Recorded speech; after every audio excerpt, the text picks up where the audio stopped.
ત્યારે તો અમે રાગ ગાતા હતા. એટલે કયા રાગ એટલે કેવા?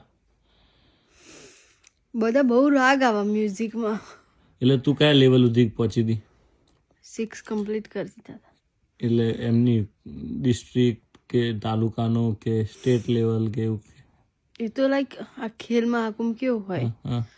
એમાં મેં સ્કૂલ તરફથી પાર્ટિસિપેટ કર્યું અને હું સ્ટેટ લેવલ સુધી પહોંચી. એમાં હું હારી ગઈ હતી. તું સ્ટેટ લેવલે સિંગિંગમાં? તો મારે એ જોવું હોય, એ સિંગિંગ જોવી. Excuse me, what do you mean? એક બે લાઈન ગાજે. ના, તો કેવા રાગ કેવા હોય તો કે તો ખરાબ તું મને. એ તો હું તને યુટ્યુબ પર સંભળાવું. ના, યુટ્યુબ પર નહીં. તો તને કશું યાદ જ નહીં એ બધું હવે? ના, મને બિલકુલ યાદ નહીં. કેમ? પોલ ખુલી જાય તારો એવું? તું ઉડાવો એટલે. ના, નહીં ઉડાવ, ચાલ નહીં આવું. એ સિરિયસ તું હમણાં તો મજાકથી હટકે એમ. એટલે રાગમાં શું એટલે કેવું શીખવાડે એ લોકો તને? મ્યુઝિક ના રાગ હોય. હા, એટલે પણ એ કેવા એમ? મલ્હાર, ભૈરવી એ બધા રાગ આવે. એવું એમ? એટલે એમાં શું શું ડિફરન્ટ હોય?